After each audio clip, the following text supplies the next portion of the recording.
નમસ્કાર, ન્યૂઝ બુલેટિનમાં આપનું સ્વાગત છે। હું છું પંકજ। શરૂઆત મહત્વપૂર્ણ સમાચારથી કરીએ। આજે ભાજપનો સ્થાપના દિવસ છે, ત્યારે પ્રધાનમંત્રી નરેન્દ્ર મોદી કાર્યકર્તાઓને સંબોધન કરશે। થોડી જ વારમાં પીએમ મોદી વર્ચ્યુઅલ સંબોધન કરવાના છે। રાષ્ટ્રીય અધ્યક્ષ પણ સંબોધન કરશે। ભાજપનો 42મો સ્થાપના દિવસ છે, ત્યારે ગત વર્ષની જેમ આ વર્ષે પણ વર્ચ્યુઅલી સંબોધન કરશે। 6 થી 14 એપ્રિલ દરમિયાન બૂથ સ્તરના જે કાર્યક્રમો છે એ યોજાવાના છે। થોડી જ વારમાં પીએમ સંબોધન કરશે અને કાર્યકર્તાઓમાં જુસ્સો વધારશે। અને આજે બીજેપીનો સ્થાપના દિવસ છે, ત્યારે અલગ અલગ સ્થળો પર આજથી લઈને 14 એપ્રિલ સુધી કાર્યક્રમો પણ થશે। બૂથ સ્તરના આ કાર્યક્રમો થશે। ગૃહિણીઓ માટે માઠા સમાચાર આવી રહ્યા છે। સિંગતેલ કપાસિયા તેલમાં ફરીથી ભાવ વધ્યા છે। સિંગતેલના ડબ્બે 15નો વધારો થયો છે। ભાવ 2600ને પાર પહોંચી ગયા, તો કપાસિયા તેલના ડબ્બે 20નો વધારો થયો છે। કપાસિયા તેલનો ભાવ ડબ્બે 2190 રૂપિયા થઈ ગયો। મકાઈના તેલના ભાવમાં 20 રૂપિયા વધ્યા છે। મકાઈના તેલનો ભાવ 1940 રૂપિયા થયો। તેલના ભાવ વધવાથી ગૃહિણીઓનું બજેટ ખોરવાશે।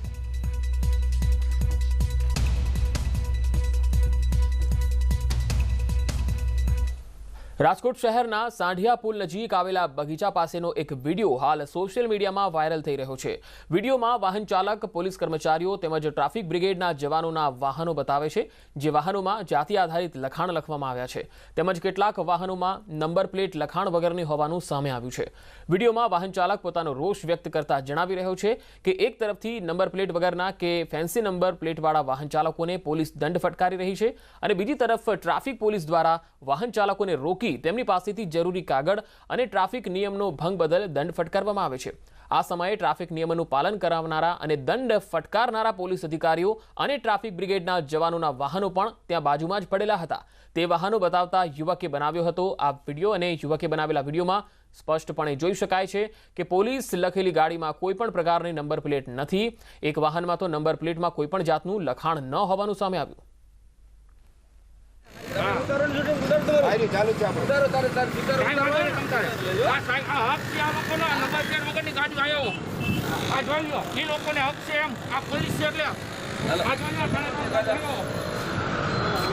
આ ગાડી જોઈ લ્યો, આ જો આમાં એક નંબર પ્લેટ છે। આ જો ફેન્સી જય મહાસાપુરા, આ લેટેસ્ટ નંબર, આ પબ્લિક ના ક્ષેત્રે છે। આમ જો આયો, આ જો આ જાડેજા, આમાં આ લોકો આ જાડેજા લખેલું ગાડીમાં જો। બીજું લખ્યું આ ફેન્સી નંબર પ્લેટ જો તમે બધા। આ લોકોનો હક છે, બરોબર ને? આપણો હક નથી। હા, આયો હાલો, આ જોઈ લો। તો સાંઢિયા પુલ પાસેનો આ વિડીયો છે જે વાયરલ થઈ રહ્યો છે, જેમાં એક વ્યક્તિ ટ્રાફિક અધિકારીના વાહનોની પણ તપાસ કરીને તેમાં રહેલી ખામી, નંબર પ્લેટની ખામી પણ ઉજાગર કરી રહ્યો છે। રાજકોટમાં સિટી બસના ડ્રાઈવર કંડક્ટરની દાદાગીરી સામે આવી। ડ્રાઈવર અને કંડક્ટર સાથે મળી વાહન ચાલકને માર માર્યો। વાહન ચાલકને માર મારતો એક વિડીયો સોશિયલ મીડિયામાં વાયરલ થઈ રહ્યો છે। નાણાવટી ચોક નજીક આ ઘટનાનો વિડીયો છે, જે સોશિયલ મીડિયામાં ખૂબ વાયરલ થઈ રહ્યો છે। બસ નાના વાહનને અથડાઈ રહી ગઈ, અને જેથી વાહન ચાલકે બસના ડ્રાઈવરને સીધી બસ ચલાવવા માટે ટકોર કરી। એટલામાં બસ ડ્રાઈવરને ગુસ્સો આવ્યો અને તેમણે વાહન ચાલકને ઊભો રાખી જાહેરમાં માર માર્યો।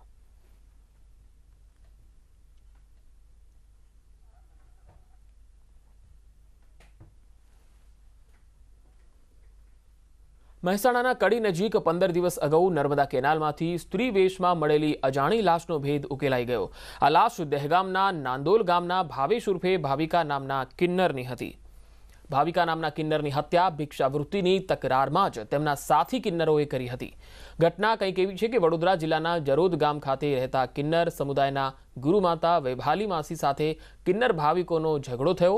આથી કિન્નર ભાવેશ ઉર્ફે ભાવિકાએ ગુરુમાતાનો સાથ છોડી ભિક્ષાવૃત્તિનો રસ્તો અપનાવ્યો। ભિક્ષાવૃત્તિ કરવામાં કિન્નરોના બંને જૂથ વચ્ચે અનેકવાર તકરાર થતી। એવામાં ગુરુમાતાએ કેટલાક કિન્નરોને મોકલી ભાવિકાને ઢોર માર મારી વાળ કાપી નાખ્યા। ઢોર માર ખાવાના કારણે કિન્નર ભાવિકાનું મોત થયું। કિન્નરોએ ભાવિકાનો મૃતદેહ વડોદરાથી 71 કિલોમીટર દૂર નર્મદા કેનાલમાં નાખી દીધો। લાશ કડી નર્મદા કેનાલમાંથી મળી હતી।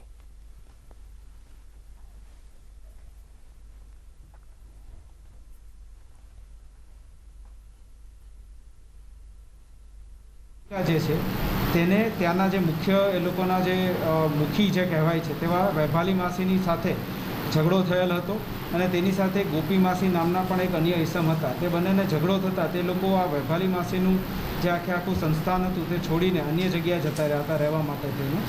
અને ત્યારબાદ તે લોકો આમના જ વિસ્તારની અંદર ભીખ માંગવા માટે આવતા હતા, જે આ લોકોથી સહન ન થતાં વૈભાલી માસી અને તેની સાથે અન્ય 8 સાગરીતોએ ભેગા મળી આ જે ભાવિકા જે છે તેને ખૂબ જ મૂઢમાર મારેલો હતો, જેના કારણે તેનું મૃત્યુ થયું. આની અંદર આપણે 7 આરોપીની અત્યાર સુધીમાં ધરપકડ કરેલી છે અને 2 અન્ય આરોપી જે છે તેની ધરપકડ કરવાની તજવીજ શરૂમાં છે. તો કિન્નરોના આ ઝઘડામાં એક કિન્નરનું મોત થયું. લાશને નર્મદા કેનાલમાં ફેંકવામાં આવી હતી. 15 દિવસ પહેલા કડીથી મળી આવી. સુરતમાં ખાસ તો વાત હવે સુરતની. સુરતમાં કોરોનાનો કહેર વધી રહ્યો છે, ત્યારે આરોગ્ય સચિવ સુરત પહોંચી ગયા છે. જયંતિ રવિ સ્થિતિની સમીક્ષા કરવા માટે સુરત પહોંચ્યા છે. સીએમ, ડેપ્યુટી સીએમ પણ સુરત જવા માટે રવાના થશે. સુરતમાં કોરોનાની સ્થિતિની સમીક્ષા કરશે. તો સુરતમાં જે રીતે કોરોનાનું સંક્રમણ વધી રહ્યું છે અને કેસ વધી રહ્યા છે, ત્યારે સંવાદદાતા ગીતા મહેતા અમારી સાથે જોડાયા છે. ગીતા, આરોગ્ય સચિવ સુરતની મુલાકાતે પહોંચ્યા છે, કયા પ્રકારની સમીક્ષા થશે? જી, ગુજરાતમાં હાલ કોરોનાના કેસીસ 3000 ને પાર થઈ ચૂક્યા છે. છેલ્લા 24 કલાકમાં 15 મોત નોંધાયા છે અને સૌથી ખરાબ સ્થિતિ હોય તો હાલ સુરતની છે. ત્યાં સંક્રમણ વધી રહ્યું છે એટલું જ નહીં, પરંતુ બેડ ફૂટી પડ્યા છે અને સ્થિતિ કાબુ પાર જઈ રહી છે. તેને જોતા આરોગ્ય પ્રધાન નીતિન પટેલ સાથે સીએમ વિજયભાઈ રૂપાણી પણ આજે સુરતની મુલાકાત લેશે, વર્તમાન સ્થિતિનો તાગ મેળવશે. આરોગ્ય સચિવ જયંતિ રવિ ઓલરેડી સુરત પહોંચી ચૂક્યા છે. ખાસ કરીને હોસ્પિટલમાં કયા પ્રકારની વ્યવસ્થા છે, ગ્રાઉન્ડ લેવલે દર્દીઓને કેવા પ્રકારની તકલીફ છે, કયા કારણે આ કેસ અહીંયા વધી રહ્યા છે અને શા માટે સ્થિતિ કાબુ પાર જઈ રહી છે, તમામ સ્થિતિનો તાગ મેળવશે, જરૂરી સૂચનાઓ આપશે. હા, તો વર્તમાન સ્થિતિની સમીક્ષા માટે અને ડેમેજ કંટ્રોલ માટે સીએમ, ડેપ્યુટી સીએમ અને જયંતિ રવિની આ મુલાકાત સુરત માટેની છે. જી ગીતા, આભાર માહિતી આપવા માટે.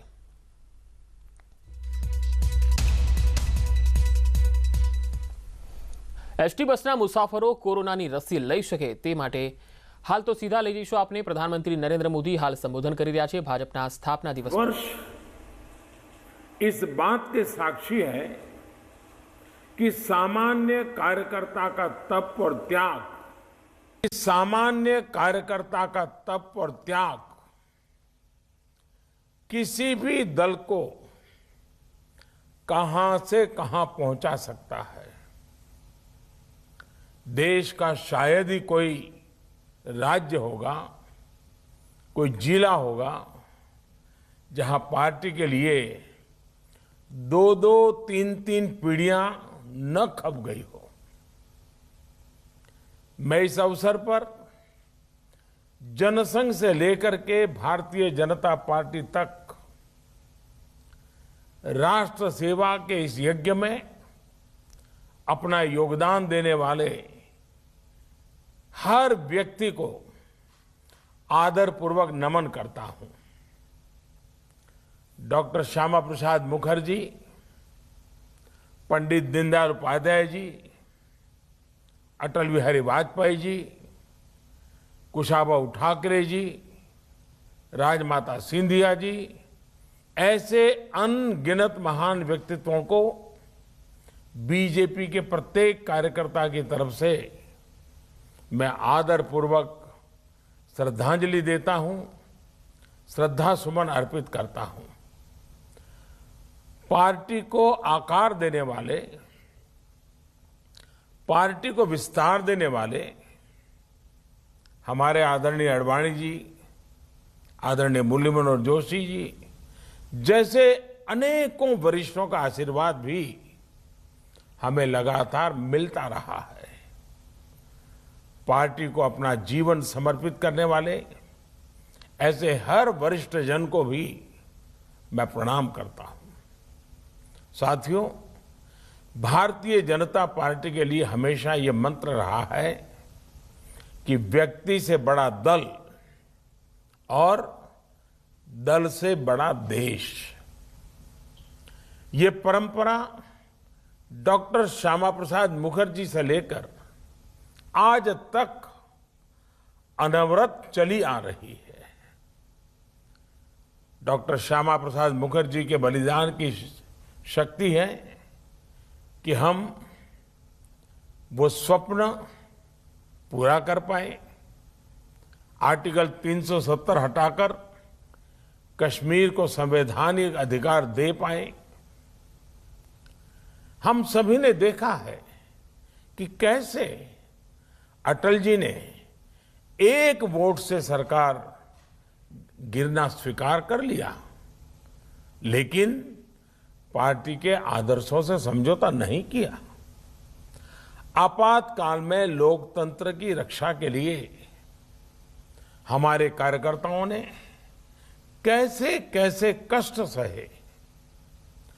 लोकतांत्रिक नैतिकता के कैसे कैसे उदाहरण दिए। हमारे देश में राजनीतिक स्वार्थ के लिए दलों के टूटने के अनेकों उदाहरण हैं, लेकिन देश हित में लोकतंत्र के लिए दल के विलय की घटनाएं शायद ही कहीं नजर मिलेगी। भारतीय जनसंघ ने ये करके दिखाया था। जनसंघ से लेकर अभी तक ये तपस्या हमारे कार्यकर्ताओं के लिए बहुत बड़ी प्रेरणा है। साथियों, पिछले साल कोरोना ने पूरे देश के सामने एक अभूतपूर्व संकट खड़ा कर दिया था। तब आप सब अपना सुख दुख भूलकर देशवासियों की सेवा में लगे रहे। आपने सेवा ही संगठन का संकल्प लिया और उसके लिए आप डटे रहे, लगे रहे और लोगों की सेवा करते रहे। जो काम आप गांव-गांव में, शहरों में कर रहे थे, घर घर पहुंच रहे थे, वैसा ही कुछ काम अंत्योदय की प्रेरणा से भाजपा की सरकारें, चाहे केंद्र हो या राज्य हो, अपना दायित्व निभाती रही। गरीब कल्याण योजना से लेकर वंदे भारत मिशन तक हमारे सेवा भाव को देश ने महसूस किया है। यही नहीं, इसी संकट काल में देश ने नए भारत का खाका खींचा और आत्मनिर्भर भारत अभियान शुरू किया। आज आत्मनिर्भर भारत अभियान गांव गरीब का, किसान का, मजदूर का, दलित का, वंचित का, महिलाओं का, युवाओं का, हर किसी का स्वयं का एक प्रकार से अभियान बन गया है। आज भाजपा से गांव गरीब का जुड़ाव इसलिए बढ़ रहा है क्योंकि आज वो पहली बार अंत्योदय को साकार होते देख रहा है।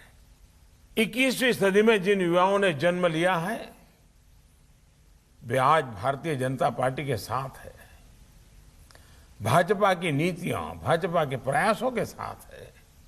साथियों, गांधी जी कहते थे कि निर्णय और योजनाएं वो हों जो समाज की आखिरी पंक्ति में खड़े व्यक्ति तक लाभ पहुंचाए। गांधी जी की उसी मूल भावना को चरितार्थ करने के लिए हमने अथक प्रयास किया है। लास्ट माइल डिलीवरी हमारे यहां कहा जाता था, लेकिन आज देश का सामान्य मानवी लास्ट माइल डिलीवरी को साक्षात अनुभव कर रहा है।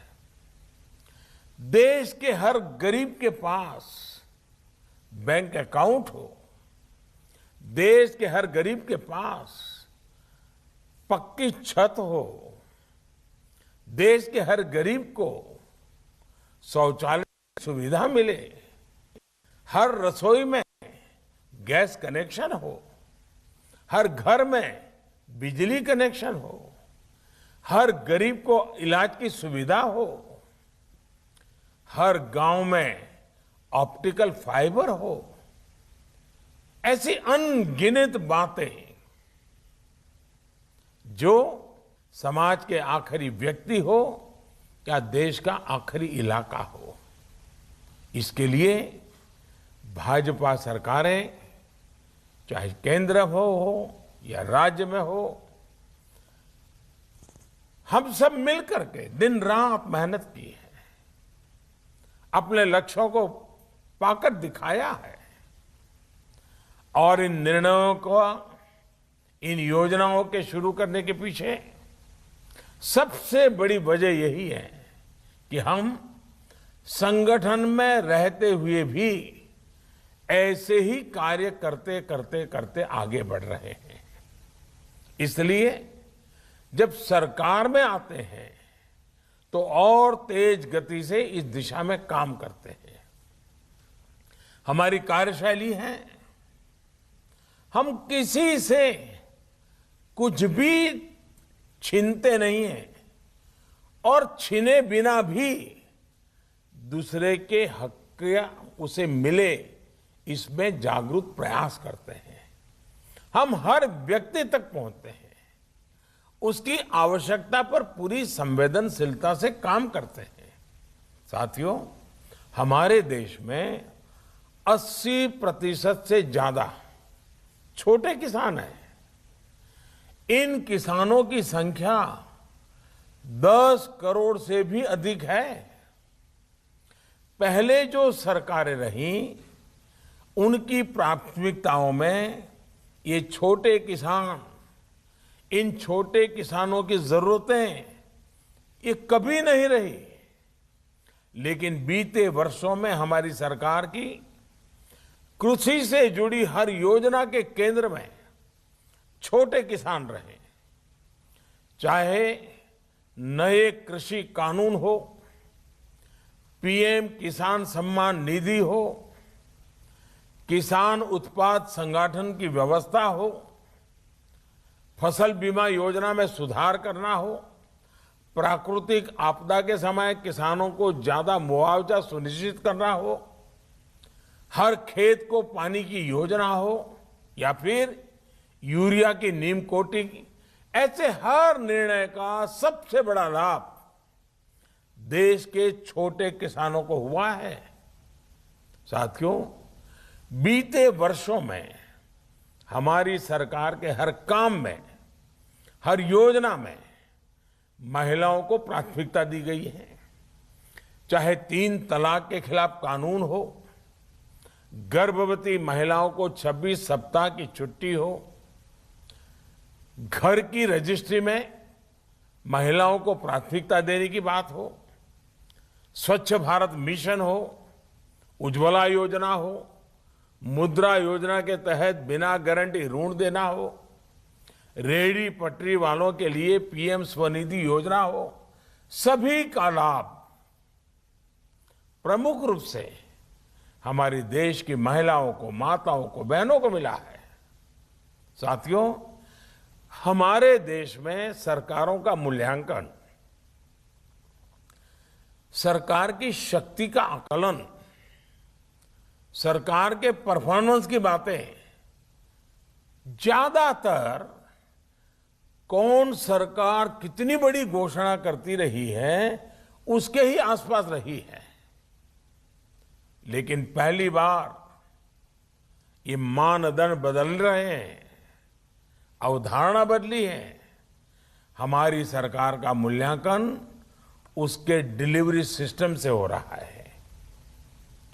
नीतियां भी, नियत भी और आखिरी इंसान तक उस निर्णय को पहुंचाना, उस सुविधा को पहुंचाना, हकदार को हक पहुंचाना, ये हमारी सरकार की विशेषता रही है। ये देश में सरकारों के कामकाज का नया मूल मंत्र रहा है। बावजूद इसके दुर्भाग्य ये है कि भाजपा अगर चुनाव जीते तो इसे चुनाव जीतने की मशीन कहा जाता है। लेकिन दूसरे जब चुनाव जीतते हैं तो पार्टी की वाहवाही, नेताओं की वाहवाही, न जाने क्या क्या कहा जाता है। इस तरह के दो मापदंड हम देख रहे हैं।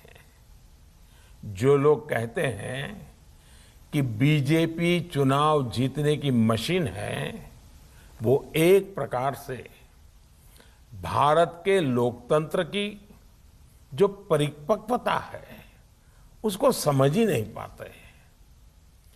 वो भारत के नागरिकों की जो सूझबूझ है उसका आकलन ही नहीं कर पाते हैं। वो उनके समझ के परे हैं। वो भारत के नागरिकों की आशा, अपेक्षाएं और उनके सपनों उसे कभी भी समझ नहीं पाते हैं। सच्चाई ये है कि बीजेपी चुनाव जीतने की मशीन नहीं, देश और देशवासियों का दिल जीतने वाला एक अविरल, अनवरत अभियान है। हम 5 साल तक ईमानदारी से जनता की सेवा करते हैं। सरकार में हो तब, सरकार में न हो तब, हर परिस्थिति में हम जनता से जुड़े रहते हैं, जनता के लिए जीते रहते हैं। और सच्चाई ये है कि हम कभी गर्व नहीं करते कि हमारा दल जीता। हम हमेशा इस बात का गर्व करते हैं कि देश के लोगों ने हमें जिताया। साथियों, अंग्रेजी में एक कहावत होती है, टिप ऑफ द आइसबर्ग। हमारी पार्टी में भी एक टिप ऑफ द आइसबर्ग है। ये अखबारों में, टीवी पर दिखता है, लेकिन इनकी संख्या बहुत ज्यादा नहीं है। लेकिन एक बहुत बड़ी संख्या जो नजर नहीं आती है, भाजपा के उन कार्यकर्ताओं की है जो आमतौर पर दिखाई नहीं देती हैं, लेकिन वो जमीन पर रह करके काम करती है। ये भाजपा को ताकत देते हैं, जनता के बीच काम करते हुए संगठन की शक्ति को और बढ़ाते हैं। अपने जीवन से, अपने आचरण से, अपने प्रयासों से वो जनता का दिल जीतने का काम अविरत करते रहते हैं। इन्हीं के प्रयासों से आज भाजपा दुनिया की सबसे बड़ी पार्टी है। आज आम जनमानस ने ये महसूस करता है कि भाजपा सरकार का मतलब है राष्ट्र निर्माण के लिए सही नीति, साफ नियत और सटीक निर्णय। भाजपा आने का मतलब है राष्ट्र प्रथम, नेशन फर्स्ट। भाजपा आने का मतलब है देश हित से समझौता नहीं, देश की सुरक्षा सर्वोपरि। भाजपा आने का मतलब है वंशवाद, परिवारवाद की राजनीति से मुक्ति। भाजपा आने का मतलब है योग्यता को अवसर। भाजपा आने का मतलब है पारदर्शिता, गुड गवर्नेंस। भाजपा यानी सबका साथ, सबका विकास, सबका विश्वास। आज भाजपा भारत की विविधता की, अनेकता में एकता की प्रतीक बन गई है। हम हर क्षेत्र, हर भाषा, हर संप्रदाय और हर देशवासी को जोड़कर आगे बढ़ रहे हैं। आज भाजपा से गरीब भी जुड़ा है, मध्यम वर्ग भी हमारे साथ है। हम शहर में भी हैं और गांव में भी है। बीजेपी आज नेशनल इंटरेस्ट की भी पार्टी है और क्षेत्रीय आकांक्षाओं की भी पार्टी है। साथियों, हमारे जो संस्कार है, हम राजनीतिक छुआछूत में विश्वास नहीं करते हैं। इसलिए हम सरदार पटेल को समर्पित स्टैच्यू ऑफ यूनिटी बनाकर गर्व महसूस करते हैं। इसलिए हम बाबा साहब आम्बेडकर के लिए पंचतीर्थ का निर्माण कर गर्व करते हैं। हम खुले दिल से भाजपा के घोर विरोधी रहे व्यक्तियों का भी सम्मान करते हैं, उन्हें सम्मान देते हैं। भारत रत्न से लेकर पद्म पुरस्कार इसका उदाहरण है। पद्म पुरस्कारों में हमने जो बदलाव किए हैं वो तो अपने आप में पूरी एक गाथा है। वो तस्वीर कौन भूल सकता है, और उस तस्वीर को देख करके कौन भावुक नहीं हो सकता था। जब पैर में जूते नहीं होते हैं और कोई वृद्ध मां राष्ट्रपति के हाथों सम्मान प्राप्त करती है, ऐसा हम कैसे कर पाते हैं। अननोन लोगों को, जिनके कार्य को पहचानना और इतने बड़े सम्मान से उनको जोड़ना, क्योंकि हम जड़ों से जुड़े रहते हैं, क्योंकि हम जमीन से जुड़े रहते हैं। पद्म पुरस्कार सरकार का निर्णय तो है ही, लेकिन इस निर्णय के पीछे भाजपा की कार्यशैली और भाजपा के संस्कार है। साथियों, ये भाजपा ही है जहां कार्यकर्ता अपना तन मन धन देकर पार्टी की सेवा करते हैं। सैकड़ों कार्यकर्ता पार्टी के लिए अपना बलिदान दे चुके हैं। सैकड़ों कार्यकर्ताओं को मौत के घाट उतार दिया गया है।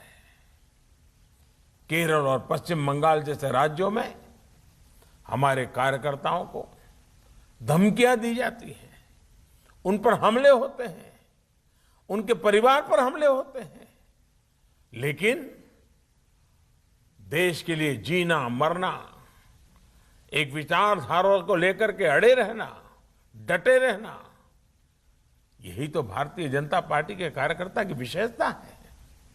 वहीं दूसरी तरफ वंशवाद और परिवारवाद का हश्र भी 21वीं सदी का भारत देख रहा है। स्थानीय आकांक्षाओं के सहारे जो स्थानीय पार्टियां खड़ी हुई, बाद में वो भी एक परिवार की, एक दो लोगों की पार्टियां बनकर रह गई। नतीजा आज सामने है। ऐसी पार्टियों ने जो नकली सेकुलरिज्म का नकाब पहन रखा था, वो भी उतरना शुरू हो गया है। सेकुलरिज्म का हमारे यहां मतलब बना दिया गया है कि कुछ ही लोगों के लिए योजनाएं, कुछ ही लोगों के लिए फेवर, वोट बैंक के हिसाब से नीतियां। जो सबके लिए योजना बनाता है, सबके अधिकार की बात करता हो, सबके लिए काम करता हो, उसे ये लोग कम्युनल कहते कहते थकते नहीं है।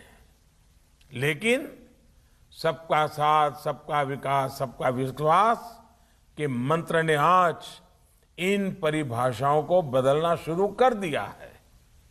साथियों, आज इस अवसर पर मैं बीजेपी के प्रत्येक कार्यकर्ता का ध्यान एक बहुत ही गंभीर चुनौती की तरफ भी ले जाना चाहता हूं। आपने देखा होगा, एक ऐसे प्रकार का सिलसिला शुरू हुआ है, एक नई प्रकार की व्यूहरचना सार्वजनिक जीवन में आई है। और क्या है? आज गलत नैरेटिव बनाए जाते हैं। कभी सीए को लेकर, कभी कृषि कानूनों को लेकर, कभी लेबर लॉ को लेकर। बीजेपी के प्रत्येक कार्यकर्ता को समझना होगा कि इसके पीछे सोची समझी राजनीति है। ये एक बहुत बड़ा षड्यंत्र है। इसका मतलब है देश में राजनीतिक अस्थिरता पैदा करना। इसलिए देश में तरह तरह की अफवाहें फैलाई जाती हैं, भ्रम फैलाए जाते हैं, झूठ फैलाया जाता है, काल्पनिक भय की मायाजाल खड़ी कर दी जाती है। कभी कहा जाता है कि संविधान बदल दिया जाएगा, कभी कहा जाता है आरक्षण समाप्त कर दिया जाएगा, कभी कहा जाता है नागरिकता छीन ली जाएगी, कभी कहा जाता है किसानों की जमीन छीन ली जाएगी। ये सब कोरे झूठ होते हैं, लेकिन कुछ लोगों और संगठनों द्वारा इन्हें तेजी से फैलाया जाता है। हमें इस विषय में बहुत अधिक चौकन्ना रहने की जरूरत है। हमें बहुत जानकारी के साथ देशवासियों के बीच जाते रहना होगा, उन्हें जागरूक करते रहना होगा। ये काम कुछ लोग जो ये अफवाहें फैलाने का काम करते हैं, नैरेटिव बदलने का काम करते हैं, काल्पनिक भय खड़ा करते हैं, ये जो कुछ लोग हैं ज्यादातर तो वो हैं जो अपनी पराजय को स्वीकार न कर पाने की वजह से करते रहते हैं। कुछ लोग अपने राजनीतिक स्वार्थ की वजह से करते हैं। कुछ लोगों की भाजपा से जन्मजात दुश्मनी है इसलिए करते हैं। लेकिन ये लोग ऐसे कार्य कर रहे हैं जो देश को बहुत लंबे समय तक नुकसान पहुंचाएगा। इसलिए बीजेपी के हर कार्यकर्ता को सतर्क रहना है। इन लोगों की सच्चाई से देश की जनता को सावधान करते रहना होगा। साथियों, हमारे शास्त्रों में कहा गया है, भवन्ति नम्राः तरव फल उद्यमय। अर्थात जब फल आते हैं तो वृक्ष झुक जाते हैं। यही मंत्र हमारे संगठन और पार्टी का भी है। हमें सत्ता सफलता के साथ और नम्र होते रहना है, और नम्र होना है, और सरल होना है। हमारे लिए सफलता का अर्थ है नए संकल्पों की शुरुआत। हम कैसे देश के लिए कुछ नया कर सकते हैं, कैसे देश के प्रयासों का हिस्सा बन सकते हैं, इस दिशा में लगातार सोचना है। साथियों, आज जब देश आजादी के 75 साल पूरे करने जा रहा है तो हमारी ये जिम्मेदारी और भी बड़ी हो जाती है। हमें अमृत महोत्सव को भी देश के प्रत्येक नागरिक तक लेकर जाना है, हर नागरिक को जोड़ना है। आजादी का अमृत महोत्सव अगले 25 वर्षों के लिए देश के लक्ष्य तय करने का अवसर भी है। देश के इन लक्ष्यों को पूरा करने में बहुत बड़ी भूमिका भाजपा, उसके कोटि कोटि कार्यकर्ता, उन्होंने विशेष रूप से निभानी ही चाहिए। इसलिए हमें भी अपने अगले 25 वर्षों के लिए लक्ष्य निर्धारित करने हैं, व्यक्तिगत भी और पार्टी की इकाई के लिए भी। हमारी पार्टी के भविष्य को, इन लक्ष्यों को पूरा करने की बड़ी जिम्मेदारी हमारे युवा कार्यकर्ताओं पर होगी। साथियों, भारत का जन जन और देश का कण कण हमारे लिए पवित्र है। उनकी सेवा हमारे लिए राष्ट्र सेवा है। सत्ता हमारे लिए इस पवित्र राष्ट्र सेवा का एक माध्यम है। पद हमारे लिए परिश्रम की पराकाष्ठा करने का दायित्व है। और हमारे लिए भाजपा कार्यकर्ता होना सिर्फ 2 शब्द नहीं है, ये हमारा जीवन मंत्र है। साथियों, अपनी बात समाप्त करने से पहले एक और बात आप सभी को पता है कि कल शाम को यानी कि 7 अप्रैल को शाम 7 बजे मैं परीक्षा पे चर्चा करूंगा। आप सभी इस चर्चा का हिस्सा बने। याद रखिए, 7 अप्रैल शाम 7 बजे। और मैं चाहूंगा अधिक से अधिक परिवार, अधिक से अधिक विद्यार्थी मित्र इस संवाद में जरूर जुड़े और उनसे भी मुझे कुछ फीडबैक मिले। आप भी अपने सुझाव भेजिए ताकि ये परीक्षा पे चर्चा और समृद्ध होती रहे, हमारी नई पीढ़ी को ये बातें कुछ काम आती रहें, उसमें मुझे आपकी मदद मिल जाएगी। साथियों, आप सभी स्वस्थ रहें, प्रसन्न रहें, इसी तरह देश सेवा करते रहें। इसी विश्वास, इसी शुभकामना के साथ फिर एक बार आज भारतीय जनता पार्टी के स्थापना दिवस पर बहुत बहुत शुभकामनाएं देते हुए आप सबको बहुत बहुत धन्यवाद देता हूं। तो आज